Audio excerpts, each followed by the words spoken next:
নমস্কার বন্ধুরা, স্বপ্না ফ্যামিলি ব্লগে তোমাদের সবাইকে স্বাগত জানাই। বন্ধুরা, তোমরা কেমন আছো? আশা করি তোমরা ভালো আছো। আমিও খুব ভালো আছি।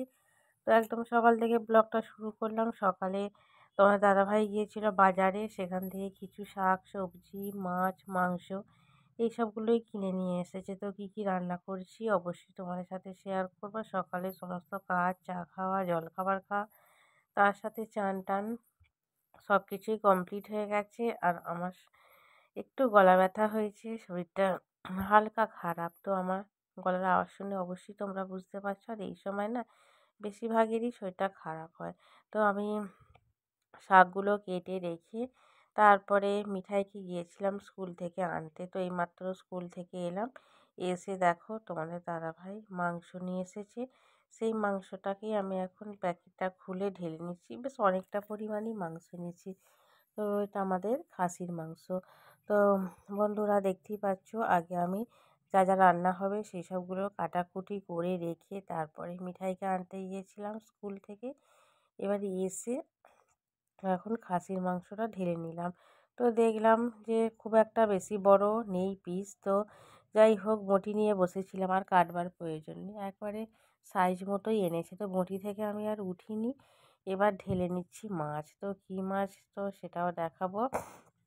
তো আজকে রান্না করতে বেশ অনেকটাই টাইম লেগে যাবে, কারণ মাছ মাংস দুটোই আছে। তো মাছটাকে এখন বাছতে হবে, তারপরে আবার ধোয়া বাছা এইসব করতে করতেই হয়ে যাবে। দেখো এখানে রয়েছে ছোট ছোট চিংড়ি মাছ।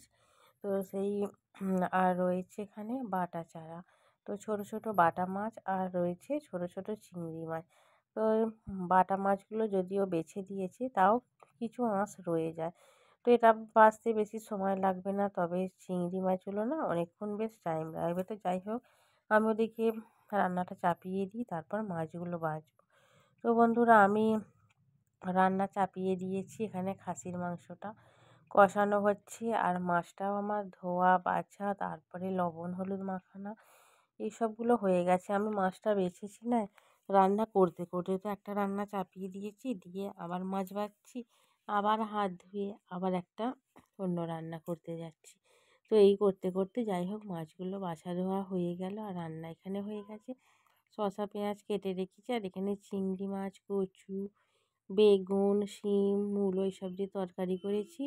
বাটা মাছগুলো ভাজা রেখেছি, পটল ভাজা, বেগুন ভাজা, আর তার সাথে এখানে ভাত হয়ে গেছে, আর রয়েছে খাসির মাংসের ঝোল। এই হচ্ছে আমাদের দুপুরের রান্না। তো দুপুরে রান্নার অনেকটা পরে আবার বিকেলে ব্লগটা শুরু করলাম সন্ধেবেলা। মিঠাইকে ঘুম থেকে তুলে ওকে একটু খাইয়ে তো বায়না করলো যে আমাকে একটু পাঁপড় ভাজা করে দাও। তো ঘরেই পাঁপড়ই ছিল, তো ওকে পাঁপড় ভাজা করে দিচ্ছি। আর যেহেতু বেশি করবো না, তেলও অল্প দিচ্ছি। তো পাঁপড়গুলো এখন ভেজে নিচ্ছি। পাঁপড়গুলো তো আর শুধু খাওয়া যাবে না, তার সাথে যদি না চা থাকে আর কি ভালো লাগে। তো সেই কারণে একটু চাও বসিয়ে দিলাম। তো লাল চা হচ্ছে একদিকে, আর একদিকে আমার পাঁপড়গুলো ভাজা হচ্ছে।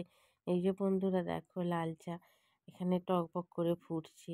তো লাল চা তার সাথে পাঁপড় ভাজা এই সবগুলো খাওয়া দাওয়া করে এবার আটা মেখে রুটিটাও চাপিয়ে দিলাম, কারণ ওবেলার মাংস রয়ে গেছে। রুটির সাথে আর আমাকে কিছু বানাতে হবে না, শুধু রুটি করলেই আজকের মতো ছুটি। তো বন্ধুরা, আজকের ব্লগটা তোমাদের কীরকম লাগলো অবশ্যই জানিও।